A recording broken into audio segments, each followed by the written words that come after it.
क्या कभी आपने तवे पर बर्फ डाला है, गरम तवे पर?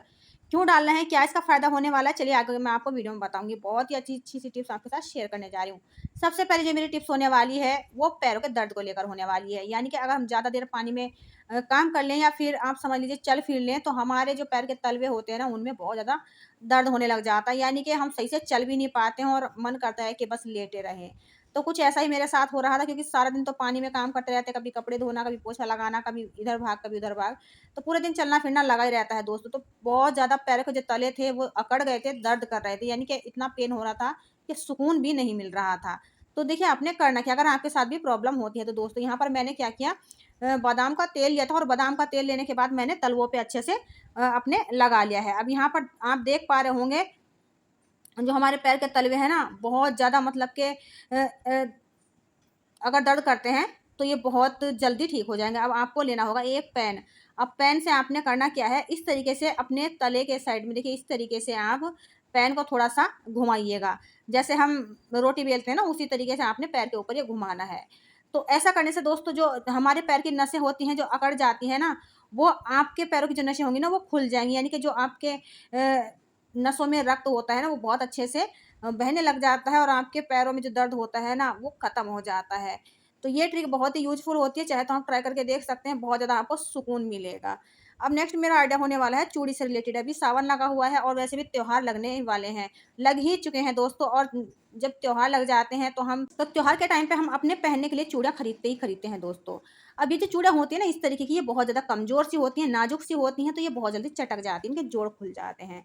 तो आपने देखिए करना क्या है, मैं आपको बताती हूँ। अगर आप इन चूड़ियों को लॉन्ग टाइम तक चलाना चाहते हैं, तो आपने जो मैं ट्रिक आपके साथ शेयर कर रही हूँ, वो फ़ॉलो करनी है।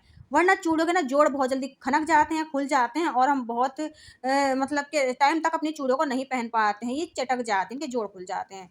अब यहाँ पर दोस्तों मैंने क्या किया, एक टॉवल ले लिया है, कॉटन का टॉवल या फिर कोई भी रुमाल वगैरह आप ले सकते हैं, कोई कपड़ा ले सकते हैं, दुपट्टा वगैरह, और उसमें आप ये चूड़ियाँ बिछा दीजिए कुछ इस तरीके से। अगर आप दुपट्टा ले रहे हैं, तो एक ही बार में आपका काम हो जाएगा।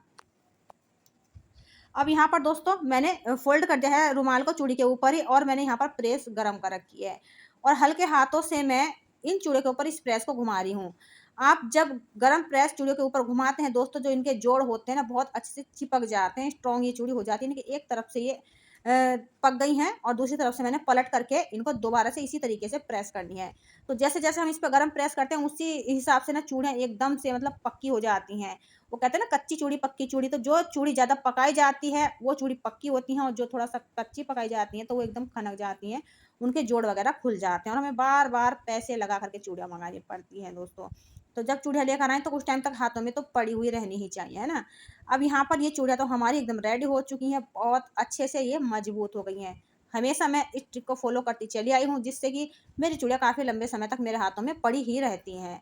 अब यहाँ पर जो बाकी की चूड़ियाँ हैं, वो भी हम इसी तरीके से यहाँ पर देखिए पकाने वाले हैं। देखिए इस तरीके से आप थोड़ा-सा डालेंगे ना इसको रुमाल के ऊपर, देखिए एक के बाद एक चूड़ी मैं लगा दे रही हूँ। और अगर आपके पास बड़ा दुपट्टा है कॉटन का, तो आपका एक ही बार में काम आ जाएगा। कोई दिक्कत वाली बात नहीं होगी, बट कोई नहीं, मैंने सारी चूड़ियाँ अपनी मजबूत कर ली हैं। आई होप दोस्तों ये छोटी-सी ट्रिक आपको यूज़फुल लगी होगी। देखिए देखने में और समझने में आपको बहुत छोटी-सी ट्रिक लग रही होगी, लेकिन हम लेडीज़ों के लिए कितना काम की है, यूज़फुल है, ये तो हम ही जानते हैं। क्योंकि हम चूड़ियाँ पहनकर बार-बार हमारी चूड़ियों के जोड़ खुल जाते हैं, तो हमें कहीं न कहीं गुस्सा भी आता है और अच्छा भी नहीं लगता है। तो इस ट्रिक को फ़ॉलो करके आप अपनी चूड़ी को लॉन्ग टाइम तक के लिए स्ट्रॉन्ग बना सकते हैं, यानी कि पक्का कर सकती हैं। तो चलिए दोस्तों, मैंने तो अपनी सारी चूड़ियाँ अच्छे से गरम कर ली हैं। जैसे-जैसे मैंने गरम की, वैसे ही चूड़ियाँ भी बहुत अच्छे से मजबूत हो जाती हैं। देखिए मैं आपको यहाँ पर देखिए बजा के भी दिखा देती हूँ, खनका के दिखा देती हूँ। अब ये चूड़ियाँ जल्दी से नहीं चटकेंगी। ये देखिए इस तरीके से आप अपनी चूड़ियों को एक बार मतलब के चाहे तो मजबूत करके देख सकते हैं। तो इन चूड़ियों को मैं पहनूँगी, अभी फ़िलहाल इनको हम रख देते हैं साइड। अब बढ़ते हैं अपनी नेक्स्ट टिप की तरफ। यहाँ पर दोस्तों देखिए मैं जो ट्रिक आपके साथ शेयर कर रही हूँ ना, बहुत ज़्यादा काम आती है। जैसे कि आप मेरा हाथ यहाँ पे देख रहे होंगे और मैं अपने हाथ पे क्या कर रही हूँ, पेन से ना सर्कल बना रही हूँ। आपको लग रहा होगा कि सर्कल क्यों बनाया जा रहा है, इसका क्या काम है? तो देखिए ये कोई नॉर्मल सर्कल नहीं है, यहाँ पर देखिए इसका क्या काम होने वाला है। ये जो उँगली होती है हमारी सबसे पहली वाली, यहाँ पर देखिए जब हम इसके ऊपर पेन को इस तरीके से राउंड में घुमाते हैं ना, इस तरीके से सर्कल की तरह घुमाते हैं, तो यहाँ पर एक प्रेशर पड़ता है। तो दोस्तों यहाँ पर प्रेशर पॉइंट जो होता है ना, वो होता है गैस का। जैसे कि हमें एसिडिटी की समस्या होती है, गैस की समस्या होती है, बदहज़मी की समस्या होती है, परेशान होते हैं। तो यहाँ पर ना इस पॉइंट को जब आप हल्के से प्रेस करते हैं या पेन चलाते हैं, तो आपके गैस की एसिडिटी की समस्या खत्म होती है। अब यहाँ पर मैंने ली हुई है प्रेस, और प्रेस जब हम कर लेते हैं तो इसको क्या करते हैं, प्रेस करने के बाद वैसे ही छोड़ देते हैं या फिर बोर्ड में ही लगा छोड़ देते हैं। तो बोर्ड में तो लगा ना रहने दें दोस्तों, क्योंकि अगर घर में छोटे बच्चे हों तो दुर्घटना घट सकती है। और अगर घर में छोटे बच्चे भी नहीं हैं तो आपने करना क्या, प्रेस करने के बाद आप इसकी वायर को फोल्ड ज़रूर किया कीजिए। जी हाँ, इसके वायर को फ़ोल्ड करके आप इसको अच्छे से समेट करके रखें, ऑर्गेनाइज़ करके रखें। तो यहाँ पर देखिए मेरे पास तो ये क्लचर है बड़े वाले, तो मैं ये लगा दे रही हूँ इसमें, इसकी वायर अच्छे से फिक्स हो जाएगी।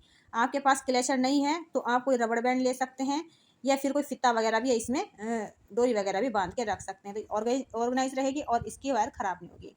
अब बढ़ते हैं अपनी नेक्स्ट टिप की तरफ, बहुत ही ज़्यादा ख़ास होने वाली है। यहाँ पर मैंने फ्लेम ऑन कर दी है और तवा रख दिया है। अभी तवे की आप कंडीशन देख सकते हैं दोस्तों, तवा एकदम जला हुआ है।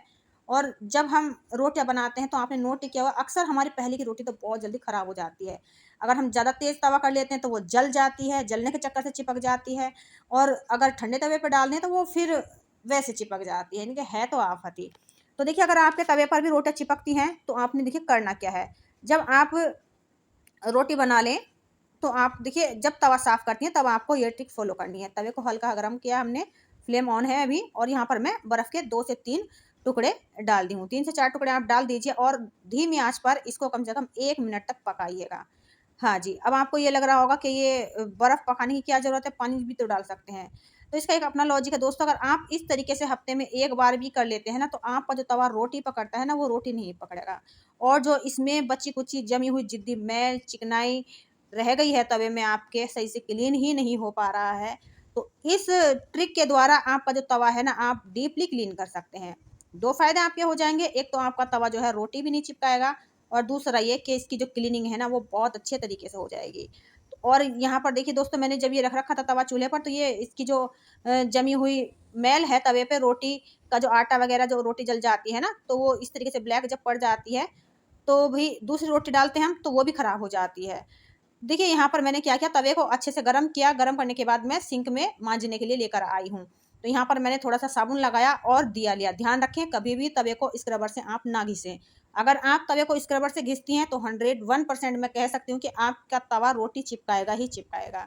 मिट्टी का कोई भी आप दिया वगैरह रखें या ईंट वगैरह रखें तवा मांजने के लिए, कढ़ाई मांजने के लिए स्पेशल रूप से, कभी भी ना तो आपकी सब्ज़ी जलेगी और ना ही कभी आपका तवा मतलब कि रोटी को चिपकाएगा। बहुत अच्छी सी तरीका, चाहे तो फ़ॉलो करके देख सकते हैं दोस्तों। आई होप आज की वीडियो आपको यूज़फुल लगी होगी। यूज़फुल लगी तो लाइक शेयर ज़रूर करें। चैनल पे पहली बार आए तो सब्सक्राइब करें। घंटी को दबाकर ऑल पर सेट करें, ताकि जब भी कोई नई वीडियो डालूँ उसकी नोटिफ़िकेशन आपको सबसे पहले मिले, और आप ऐसी हेल्पफुल टिप्स एंड ट्रिक्स का इस्तेमाल करके अपने घर के काम करते रहें, समय पैसा दोनों बचाते रहें। तो यहाँ पर तवा देख पा रहे होंगे दोस्तों, तवा हमारा एकदम साफ-सुथरा क्लीन हो चुका है। इसे सुखाएँ और सुखाने के बाद हल्का-सा सरसों का तेल लगा कर के रखें, तो ये जंग नहीं पकड़ेगा, क्योंकि बरसात का टाइम है। बरसात में नमी के चक्कर से लोहे का जो बर्तन होता है, नमी पकड़ जाता है। तो हल्का-सा तेल लगा दें, सूखने के बाद इसको आपका तवा बहुत अच्छे से रहेगा।